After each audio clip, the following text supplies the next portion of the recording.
Hello, welcome to Celebration Bar Review.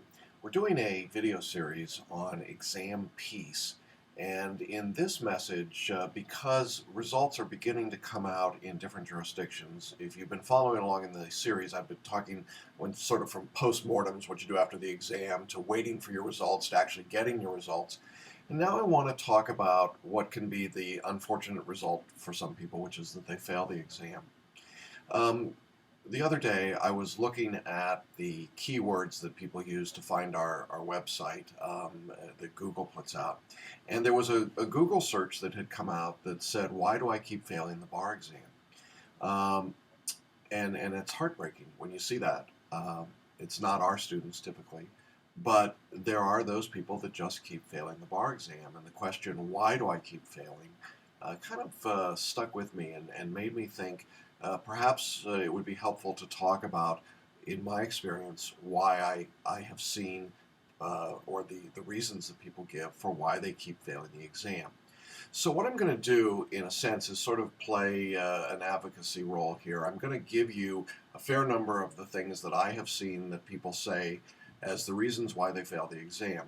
And then I'm going, at the end, this is the hook, I guess, I'm going to tell you at the end why I think people fail the bar exam, and it may surprise you because it's not going to be the things that are on this list. But I'll make some comments as we go through. But these are the things in nearly 20 years of working with bar takers that I hear and see and read from people who fail, typically more than once, although certainly one-time failure is enough. Probably the number one reason that I hear from people as to why they failed the bar exam is they'll say, "I didn't study enough." It's an interesting comment. I don't know what enough is. Some people will say, "I studied too much." I had a student tell me that they were studying 15, 18 hours a day because their big box generic bar review told them that that was the way to absolutely make sure they passed. And then they said, in retrospect, I think I was so stressed out and burned out from all of that study that it didn't work. On the other end of the spectrum are those people who just beat themselves up incessantly and say, "Well, if I spent 100 hours studying, it should have been 200. If I spent 200 studying, it should have been 400. It is the classic type A personality who says whatever I did wasn't good enough. It's often what gets people into law school and into this career to begin with. It's a very debilitating methodology and approach to take. And for those who say they didn't study enough, unless you didn't study at all, the odds are probably that you did study enough. That's probably not the reason. Sometimes connected with that, I'll hear people say, "I didn't memorize enough." When I hear that, I know that I'm talking to someone who's really bought into the whole generic bar review approach, which is simply, we're going to present a bunch of ideas to you, you memorize them, it's up to you to make it happen. I think if the bar exam really were a test of memorization, the most successful people would be those that are best at memorizing, at mnemonics, at hypnotizing people to get them to memorize. I've never seen any empirical evidence that suggests anything of that sort. So I don't really think memorization makes a big difference. I truly don't believe that in the practice of law, memorization has much of a role at all. And I give the bar examiners more credit, perhaps, than others in thinking that they're not really testing a skill that you never use in practice. So for those that think they don't memorize enough, I doubt if that's the case. Some people will say, "I failed because I don't do enough practice questions." Again, that's sort of mythology that if 10 questions are good for you, 10 essays, 15 would be better. Or if 1,500 multiple choice questions were good, 3,000 would be better, even if those 3,000 are ridiculous garbage questions written by companies that have no idea of what the actual bar exam looks like. Again, just doing questions seems to miss the point. It's not doing the work, it's getting value out of the work. And so for those that say they didn't do enough practice questions, I'm skeptical of that claim as well. Some people will say, "I failed the bar exam because I didn't take the biggest bar review." I mean, actually, it's not so much students that would say that, it's probably the big bar reviews that would say, "If you don't take us because we're huge, then you're going to fail," which is really bizarre because statistically, they have a higher fail rate than anybody out there. The state pass rate is 30%. That's their pass rate. And that's the big bar reviews pass rate. One of those big bar reviews is giving their course, or giving money back if you fail, and they're losing big right now because they've got huge numbers of people that fail. So taking the biggest bar review, that makes no sense at all as a reason why you'd fail. It's certainly not a reason why you pass, but it's not a particularly strong reason for passing or failing. Sometimes people will say, I failed because I wasn't smart enough, or I'm not a good enough test taker, I'm not a good enough essayist or multiple choice question test taker. That's an interesting question. You were good enough to get into law school, you were good enough to be in this profession, you're good enough to practice law, if that's what you were doing before you took the bar in another jurisdiction. Hard to believe that you're not smart enough or not a good enough test taker. Sounds more to me like maybe you didn't understand what was being asked of you or able to do what the specific task was. But rarely do I find that people taking the bar exam aren't smart enough. That's not really been my experience.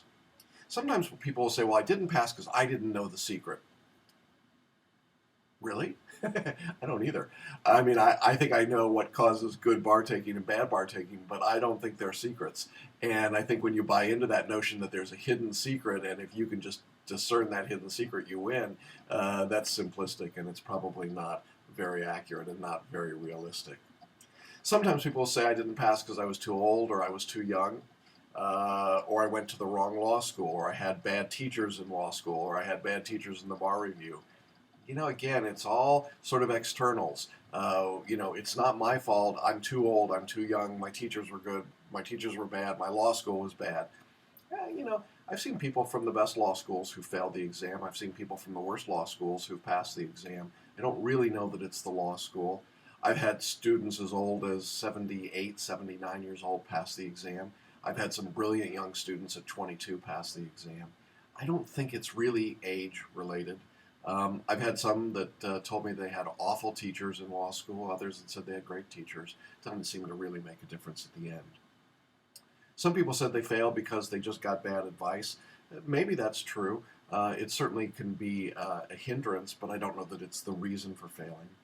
Some fail because they can't speak or write English properly. I think that's probably a legitimate reason to come up with. Not the only reason. If you're good enough to really sit for the exam, you probably can speak and write enough English to get through it. It may not give you an advantage, but frankly, I've seen plenty of people who were born and raised in the United States who should be able to speak and write English who fail this exam.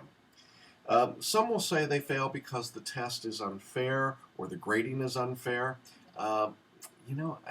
Again, it would be nice to think that that's really true. It's certainly got some element of it makes you feel good that the test is unfair or the grading's unfair. But in large numbers, and when you look at it over a period of time, there isn't really the empirical evidence to support that position either. So it's more of a felt disparity than a real disparity. Some will say I started studying too late or too early. Again, I'm not sure what the right answer would be. You start studying with enough time to get the work done. Some will say I didn't get enough personal attention, or I got too much personal attention, the kind I didn't want. Some will say I can't read fast enough, or I can't write fast enough. Again, there's no consistent correlation with any of those things. Well, I could probably go on and on with that list. It seems that it's a series of cascading failures, that one thing leads to the next, that leads to the next, that leads to the next. And as a result, when people continually fail the exam, there seems to be more than one of those things on the list. Well, what is it that I think actually causes people to fail the bar exam? In truth, I think that all of these things on the list are simply outward manifestations of inner beliefs. I really think and have seen that how people believe, what they believe is going to happen to them, has more impact on their pass or fail than any of the things I just went through on that list. In other words, if at your core you don't believe you're good enough, it is difficult to overcome all of the external barriers to being successful on the exam. Alternatively, if you really believe you are good enough and talented enough and capable enough, then you are able to overcome all of those external barriers that might exist. That might seem like it's just too easy, feel-good stuff, but 20 years of doing this, it's pretty consistent that those that believe they'll pass, pass, And those that believe they'll fail, fail. And so I hope you find some peace with that. Thanks.